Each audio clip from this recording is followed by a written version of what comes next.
Hey there, I'm Mr. Terry. I'm a high school history teacher. Welcome back to another History Teacher Reacts video. All right, today we are returning to kind of the king of normie list channels that sometimes dabbles into history stuff, and that is WatchMojo. And quite often they'll post some like top 10 something from history, and one they recently posted is this: top 10 historical inaccuracies people think are true. So I think one of the greatest things that we can do with history on YouTube is kind of go after inaccuracies and popular myths and things like that. So I appreciate what they're doing here, but let's make sure they got things straight. All right, so let's check this out right now. Here we go. What do you think should be on this list? Let me know down below. Then let's check it out. Anyone and everyone among them Salem witch trials. Okay. Welcome to WatchMojo, and today we're counting down our picks for the top 10 historical do you think of inaccuracies WatchMojo, by the people way? believe to be true. Thanks to Revere, America isn't caught napping at the outset of the war that will win our independence. American history is full of so much of those, like these legendary stories, especially from the colonial era. Some are kind of funny. For this list, we'll be looking at the most striking errors in commonly known events and figures, See the what even the normies distortions can or find out. mere misconceptions of Do I even have to like predict what this scene and what they're going to say about this? these widely misremembered facts should be set straight. Do you have a history lesson that isn't strictly accurate? Give your report in the comments. All right, Einstein. They can have some Number Einstein. 10. George Washington's teeth. George Washington suffered from horrible dental disease for many, many years. It plagued him his entire life. Don't believe the myth that George Washington didn't do all he could to prevent the loss of all his teeth. He's pouring money into Barely dentistry dentistry. He's getting teeth pulled. At least, Washington could afford better than the Just wooden think how bad teeth were. And I know our diets now with all the sugar and stuff make our teeth worse, but just how gross people were. false teeth that most people believe to be his signature. He had 4 dentures made from premium material for the time, No, they were certainly not including wood. Animals' the wood cowls were teeth, slave used. teeth, Their all that. I've teeth heard were it all. filed down. I've heard it all with the George Washington teeth lore. Either way, it was like stupid. Like, who cares? It is generally assumed that Washington had stained his preferred ivory sets, giving them a wooden appearance. You'd think he would have Makes sense. kept these costly chompers in better Well, all the condition. smoking and Perhaps stuff the that he did back first then, too. president of the United States had other priorities. Number 9. I Let mean, like, okay, it's just say top 10 historical accurate. I mean, whatever. By the way, WatchMojo very much is modern and American centric, if you didn't know. So there's a bunch of other things, world history. Just understand that that's usually kind of their thing. Let them eat cake. Okay, that is a good one because she may not have ever said that. Probably didn't.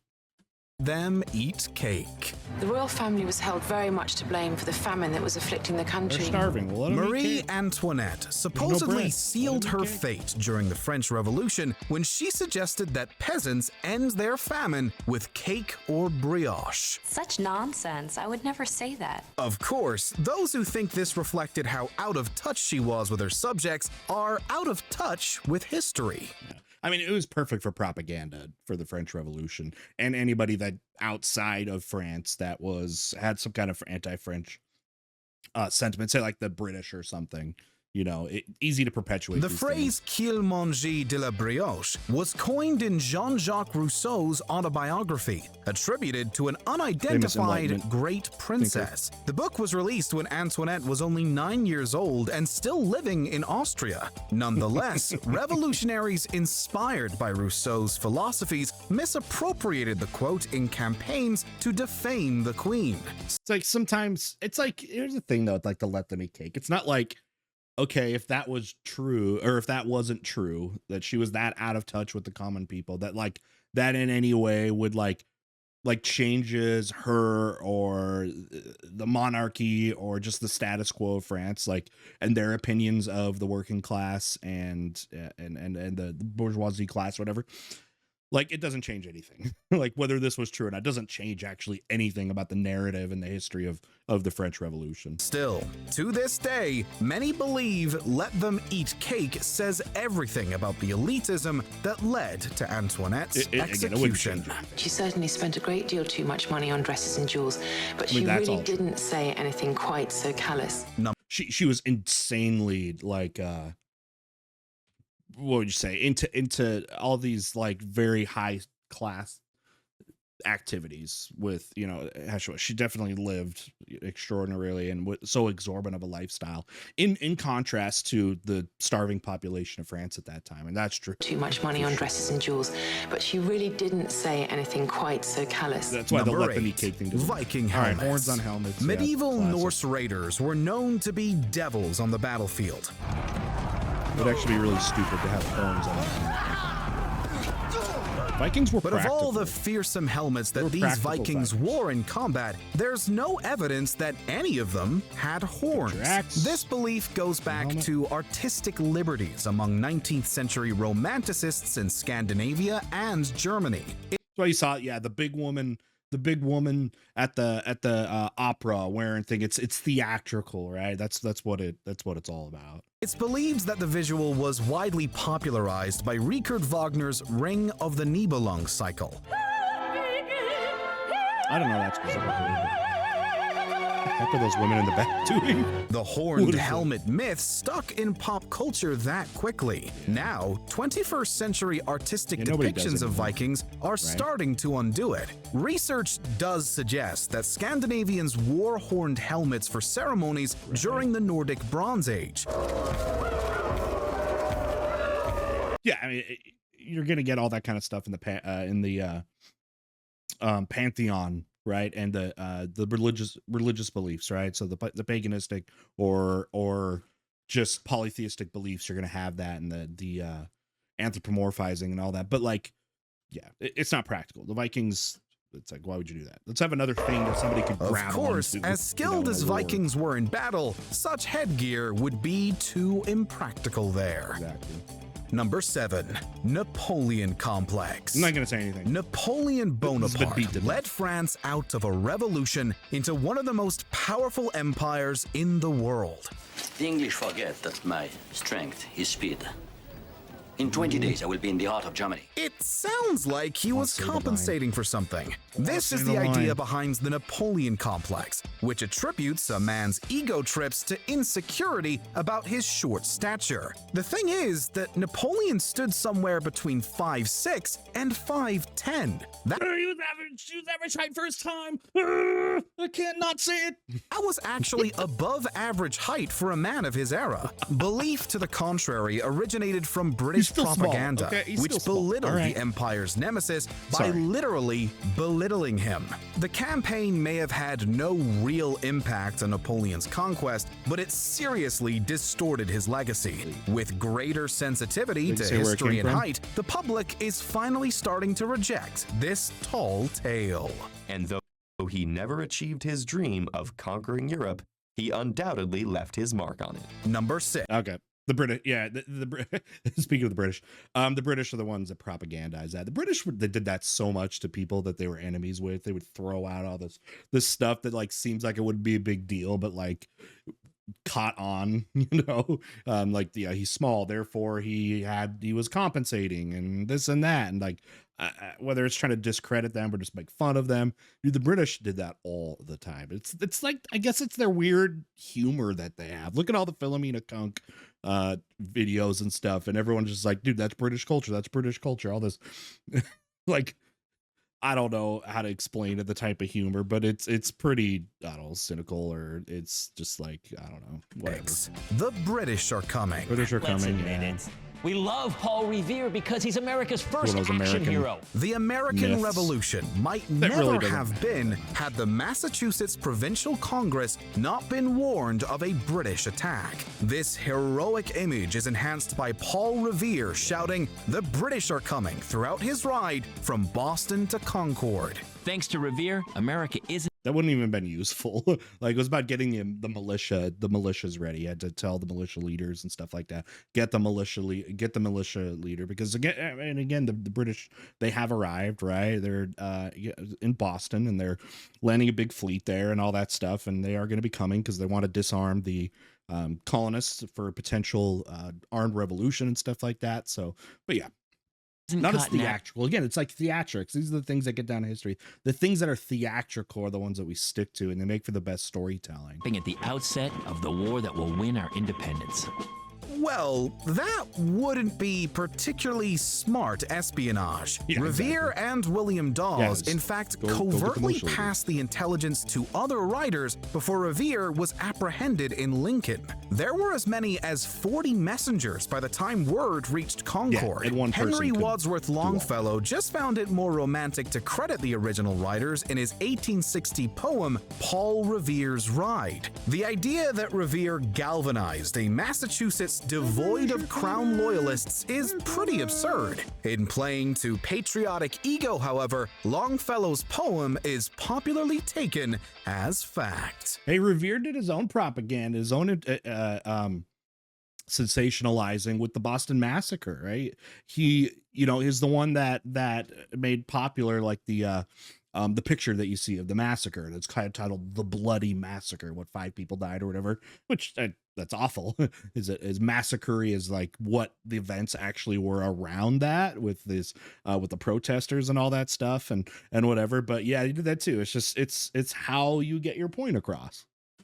So this idea of him riding alone, the dead of night, sounding the alarm, raising the troops, is the most enduring feature of this myth that we've really bought into as Americans. Number 5, Rosa Parks' seat. Rosa Parks in general, by the way, is there's a lot not known about her, that it was just like this one time sat in the front kind of thing and this and that. Like, no, there's a lot more to her story. I'll let them obviously talk about it here, then come back if there's anything to add. Parks sat down on the bus and began what we know today as American Civil Rights Movement. The Civil Rights Movement flourished with Rosa Parks' arrest on a segregated bus in Montgomery, Alabama. Many believe that her act of defiance was the first of its kind. Yeah. More naively, some think Parks took a white person's seat first. She actually was seated in the black section of the bus, but broke Jim Crow laws by refusing to defer her seat after a white passenger's section reached capacity. When Rosa Parks decided... Again, it makes it sound better, for the narrative of trying to promote civil rights and these silly laws and stuff like that. Stay seated. In December of 1955, I was 2.5 years old. I know that what Rosa Parks did made a huge difference in my life.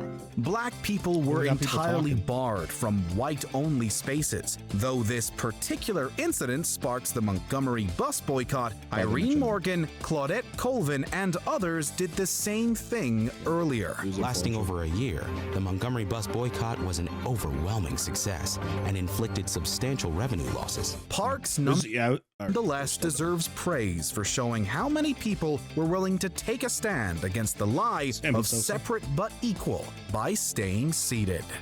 Number 4. Yeah, she was a very active activist with that, and that was one of the instances of using some kind of defiance of what was believed to be silly laws back then, again, like where you sit on the bus and stuff like that. But the big impact for sure was the bus riots, and they happened all over the place, where again, because so many African Americans use the bus system, that losing the revenue from that would completely shut down those systems. And that was the real successful stuff that you found immediately happening in the civil rights movement were things like that, boycotts, right? That's how Martin Luther King Jr. really advocated for a lot of that stuff too, is nonviolent protests with stuff like that. So, and he was influenced by seeing someone like Gandhi use those approaches, because the belief that, violence is just going to squash the movements. And that's, of course, where there was disagreements among civil rights leaders like Malcolm X and MLK, for what's the best use of trying to fight against discrimination.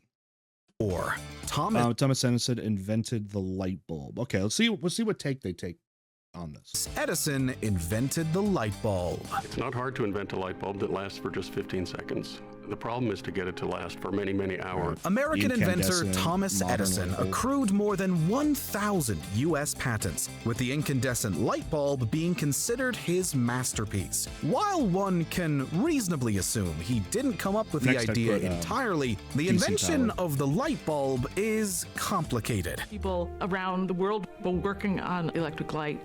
People announcing to the press, Eureka, I have it. But, you know, the press was kind of focused on Edison. The concept of producing light with an electric arc was first realized by Humphrey Davy in the early 1800s. Well, the famous thing about Edison was how he was experimenting with light.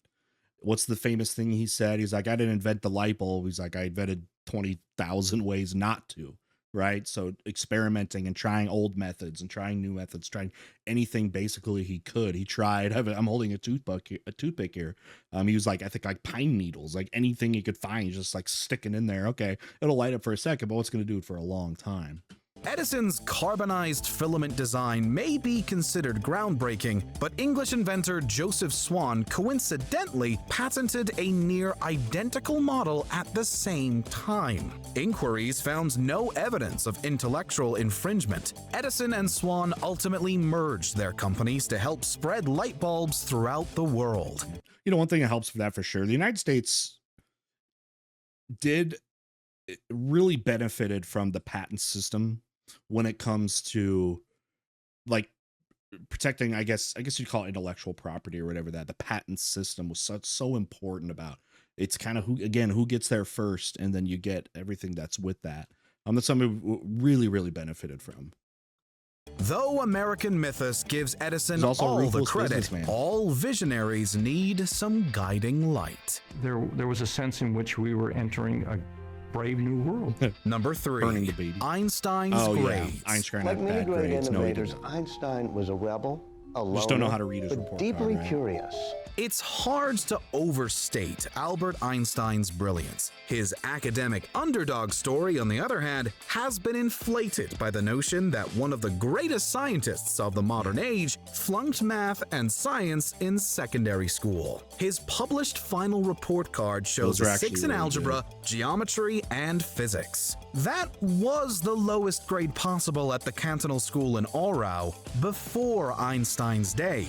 During his last year, the school inverted its grading system, meaning that Einstein got the highest marks in the field he went on to reinvent. Granted, he did have trouble with organic sciences. Still, with a history score to match math and physics, Einstein's grades alone are a lesson in the importance of proper research. It is, but at the same time, like the people that brought that up and really talked about that, there were ones that were trying to tell people that, like, hey, your grades don't define you, right? You know, they would bring that up, like Bill Gates, he dropped out of college and stuff like that. So, okay, he was also admitted to high-level universities and stuff like that. Or now with like Elon Musk or something. But it was supposed to be the story that's like, you can still achieve things no matter what. Your grades don't define you. And even if you were whatever, if you were like lazy, something back in the day, it doesn't mean anything now. Or even right now, if you're getting bad grades, it doesn't mean you're not smart or something like that. So it's like it kind of had value. As long as you didn't say it's like, I'm not going to work hard because grades don't matter. You know what I mean? It was like, hey, you still got to work hard, but it depends on the take, you know, that you take away from them. Number 2, Salem witch burning. America's puritanical foundation was first shaken in 1692. Colonial Massachusetts had to reassess its values after the mass conviction and execution of people, mostly in Salem, for supposedly practicing witchcraft. Anyone and everyone among them, again, very sensational, might be a witch and Satan's willing helper. At least they didn't import Europe's common practice of burning convicted witches at the stake. It's not quite like the Inquisition. 19 of the 30 people found guilty were hanged. And that's another thing too, I feel like people always think it was a bigger deal, and it was, you know, a couple dozen people, tops. But yeah, it's again very sensationalized story, Giles but still Corey was crushed wild. with stones for refusing to enter a plea to his charge. American folklore has since conflated these trials with European ones, which regularly featured fatal witch tests and executions by immolation. The Salem witch trials were more solemn than the sensational fables. Whatever people have come to envision with this infamous episode, it's more important to remember the tragedy of superstition and neighbors' betrayal. We've come a long way from here. Due process, presumption of innocence, burden of proof. Criminal law became more civilized in the time following the Salem witch trials. Before we continue, be sure to subscribe to our channel and ring the bell to get notified about our latest videos. You have the option to be notified for occasional videos or all of them. If you're on your phone, make sure you go into your settings and switch on notifications. Number 1. Pyramids built on slave labor. Ooh, I am glad they did this. Actually, this is like a good one. So many of them were like things that don't really change perception of history all that much, but like this is a good, okay, good job, Mojo. This is like the best one. Though ancient Egyptian civilization lasted for nearly 3,000 years. And specifically because there was slavery at times in Egypt and stuff, but the pyramids were definitely not built by slaves. Okay, but and then even the role of slavery in Egypt is not what people would have thought either, but it's very different. You got to remember, there's for ancient Egypt, we're talking about 3,000-year history here. Its kings only built huge tombs like these for a few centuries. Ancient Egypt built so much of modern civilization. Many systems have also been inspired by the premise that this world was partly built on slave labor. Oh, and also and this kind of stuff. So like Jews being enslaved to build the pyramids, like it's so incorrect on so many levels. First, the pyramids would have been millennia older than that. First and foremost with that too. Plus this type of the slavery they're talking about there with Jews and stuff. Those interactions came, later when they conquered that region. That was in the New Kingdom, though. So that was, again, like much later. The pyramids of Giza are particularly associated with such atrocities. But overwhelming archaeological evidence suggests that slavery was not involved in their construction. It sure wasn't aliens either. The builders were skilled Egyptian laborers who were paid fairly. Ancient Greek historian Herodotus spread the theory that these laborers were enslaved. This myth was finally cemented by misinterpretations of the Book of Exodus, which never explicitly claims that the Israelites built the pyramids that predate their culture, with modern historians enabling us to admire the Giza pyramids guilt-free. They're also a monument to the power of historical inaccuracy. Yeah, you also had, you had laborers, of course, with that. The laborers were peasants that were working there in the off season. So after the planting was done for agriculture, in that time period before the harvest, so time between planting and harvesting was a time where this would be like their second job. So they would go there and work, and yes, it was very dangerous and all that stuff. And yeah, there were very skilled workers, with these engineers. But yeah, there was plenty of possibility to both be paid because Egypt was very, very rich, and they were compensated a lot of ways. One of the famous ones is like beer and barley. And they found all the storage and the quarters for those workers. We found that archaeologically around the pyramid areas there. So we have, the evidence for that. But again, the possibility, because it would have needed obviously a lot of people for decades and decades to build these pyramids. All of that was very possible using the labor that they had there. So it's mostly, this error is mostly, I think, underestimating, I should say, how vast Egyptian history is between when they had, conscripted labor and when they didn't, and then when slaves and there and this and the money. It shows you how long that culture, that civilization was around. And people underestimate that. Did you enjoy this video? All right, quick final thoughts. So yeah, another list that's, a lot of them WatchMojo lists for history are usually pretty lame, but they are very like normie because they're, to be honest, like you're probably a history buff if you're watching my channel. And if you're watching here still at the end of the video, you know what I mean? When people are clicking out, but So you have to, if you're like WatchMojo, I don't put a lot like criticism on them, because you have to talk about things that people are aware of, and WatchMojo is very much a mainstream audience, right? They do music stuff and all this stuff, so they have to like, yeah, bring things that people are gonna watch. So I get that. I get that there, but I was glad they at least put in something I think that's a little bit more important historically with the Egyptian slave situation. And by the way, I've covered a few of these WatchMojo ones, and I'm going to link them here.